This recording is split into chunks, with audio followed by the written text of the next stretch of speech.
بعض کا چھوٹے بچے روزہ رکھ لیتے ہیں تو مائیں بے چین ہو جاتی ہیں. جب دوپہر کے وقت پھول جیسے بچے کملا جاتے ہیں تو مائیں انہیں بند کمرے میں کوئی کھانا یا کوئی ٹافی یا کوئی اور چیز یا چاکلیٹ دیتی ہیں کہ بیٹے یہ کھا لو.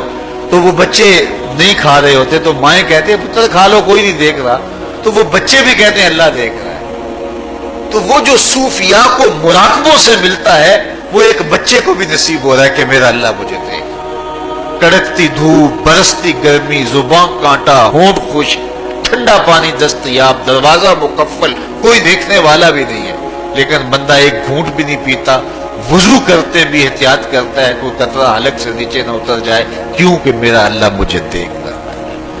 جو چیزیں صوفیاء کو مراقبے سے نصیب ہوتی ہیں ماہ سیام میں اللہ اس دولت کو بانٹ دیتا ہے، چھڑک دیتا ہے، بارش کی طرح وہ دولت برستی ہے اور یہ تصور ہمارے ساتھ جڑ جاتا ہے کہ میرا اللہ مجھے دیکھ رہا ہے. ہم پانی نہیں پیتے اللہ دیکھ رہا ہے، مرغن غذائیں موجود ہیں کہ اللہ دیکھ رہا ہے. تو میں یہ پوچھتا ہوں کہ ہم کھانا نہیں کھاتے کہ اللہ دیکھ رہا ہے، ہم پانی نہیں پیتے کہ اللہ دیکھ رہا ہے، لیکن جب رشوت لے رہے ہوتے ہیں اللہ اس وقت نہیں دیکھتا؟ جب نظر بھٹک رہی ہوتی ہے اللہ اس وقت نہیں دیکھتا؟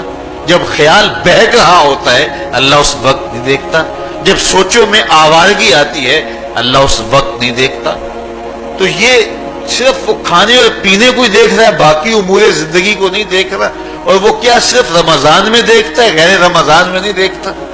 تو یہ جو نور اترا تھا ماہ سیام میں، اس کو اپنے اندر اگر جذب کر لیا جائے تو زندگی سنور جاتی ہے. جو مراقبوں سے حاصل ہوتا تھا ماہ سیام میں وہ میہ کی طرح برسا، اور ہم اس کے اپنے اندر سمولیں، جذب کر لیں تو نتیجہ یہ ہوگا کہ ہماری زندگی نور نہ لا نور ہو جائے گی.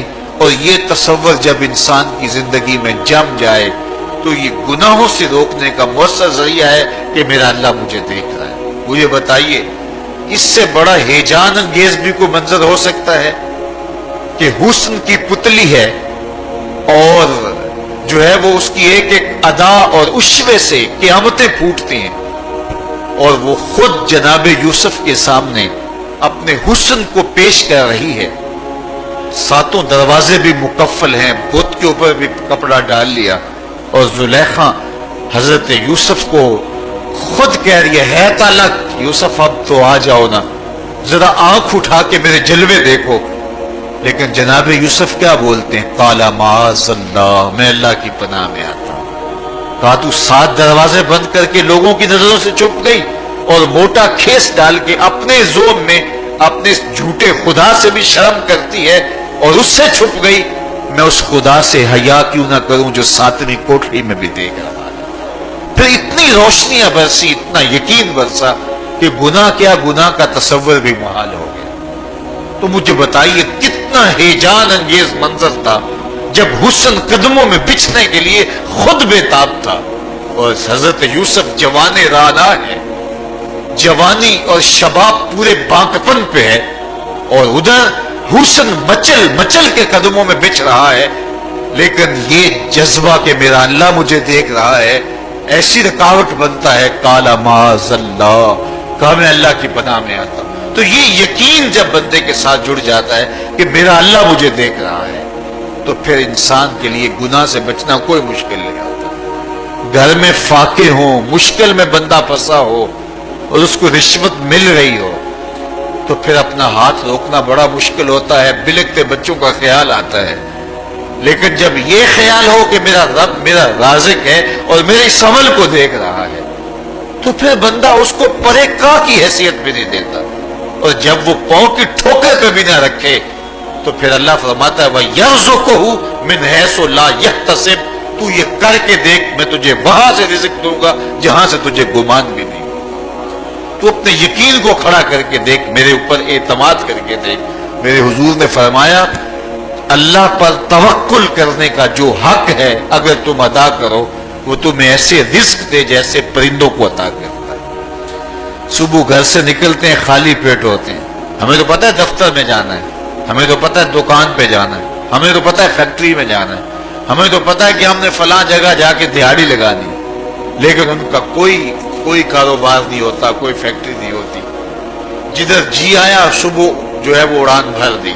بن توکل پنچھی اڑ دے، خرچ نہ پلے زیرا ہو. نہ کوئی راز ہے نہ کوئی کاروبار ہے، لیکن کبھی ایسا ہوا کہ شام کو خالی پیٹ آئے ہوں تو کہا اگر تم اللہ پہ توکل کر لو وہ بھی تمہیں ایسے رزق دے جیسے پرندوں کو رزق عطا کرتا ہے. پرندوں میں سے ایک پرندہ ہے ہنس.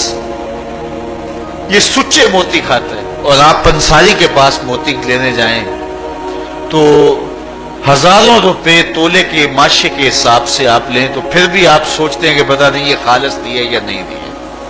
وہ اتنے نایاب اور کامیاب ہیں کہ آپ ماشوں اور تولوں میں خریدتے اور پھر بھی آپ کو شک رہتا ہے کہ یہ خالص ہیں یا کہ نہیں. اور ہنس کھاتا ہی وہ ہے، اور دنیا پر ایک نہیں لاکھوں کروڑوں ہنس ہیں، اور روزانہ صبح و شام کھاتے اور پیٹ بھر کے کھاتے ہیں، اور اللہ انہیں روز عطا بھی کرتا ہے.